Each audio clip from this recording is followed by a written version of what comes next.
ഇവളെ ഞാൻ post P സിക്ക് വിടാനായിരുന്നു എൻ്റെ പ്ലാൻ. കാരണം എനിക്ക് നേരിട്ട് പോസ്റ്റ് പി സി പഠിപ്പിക്കാനുള്ള സാമ്പത്തിക ശേഷിയൊന്നും എൻ്റെ വീട്ടിലുണ്ടായിരുന്നില്ല. അപ്പം ഞാൻ ഇവളോട് പറഞ്ഞു, സയൻസ് ഗ്രൂപ്പ് എടുത്തേക്കുന്നതല്ലേ, നീ ജനറൽ നഴ്സിംഗ് കഴിഞ്ഞിട്ട് പോസ്റ്റ് പി സി പഠിക്കാമെന്ന് പറഞ്ഞു. അപ്പോൾ ഇവള് പറഞ്ഞു ഓക്കെ എന്നും പറഞ്ഞുകൊണ്ട് ഇവള് പാസ് ഔട്ടായി കഴിഞ്ഞപ്പോൾ നേരെ വീട്ടിലോട്ട് വന്നു.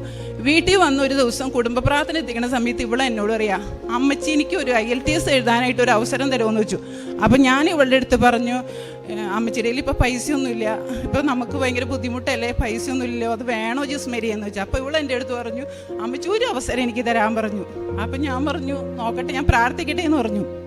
അങ്ങനെ ഞാനും എൻ്റെ മക്കളും കുടുംബമൊക്കെ പ്രാർത്ഥിച്ച് തീരുമാനിച്ചു ഇവളെ IELTS പഠിക്കാൻ വിടാമെന്ന് വിചാരിച്ച്. അപ്പോൾ പൈസയൊന്നും ഉണ്ടായിരുന്നില്ല. അപ്പോൾ ഇവളെ എൻ്റെ അടുത്ത് പറഞ്ഞു, അമ്മച്ചി ഞാൻ ഒരു കാര്യം ചെയ്യുന്നു, ഓൺലൈനിൽ പഠിക്കാമെന്ന് പറഞ്ഞു. അങ്ങനെ അവൾ ഒരു മാസം ഓൺലൈനിൽ പഠിച്ചു. ഓൺലൈനിൽ പഠിച്ച് കഴിഞ്ഞപ്പോൾ ഇവള് പറയാ, അമ്മച്ചി ഒരു മാസം ഞാൻ ക്ലാസ്സിലും കൂടി പോട്ടെ എന്ന് പറഞ്ഞു.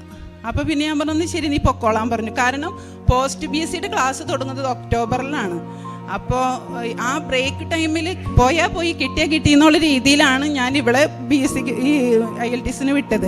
അങ്ങനെ അവൾ UKV എഴുതി കഴിഞ്ഞപ്പോൾ ഇത് എഴുതാൻ പോകുന്നതിന് മുന്നേ തുടങ്ങി ഞങ്ങൾക്ക് ഭയങ്കര പ്രതിസന്ധിയാണ്.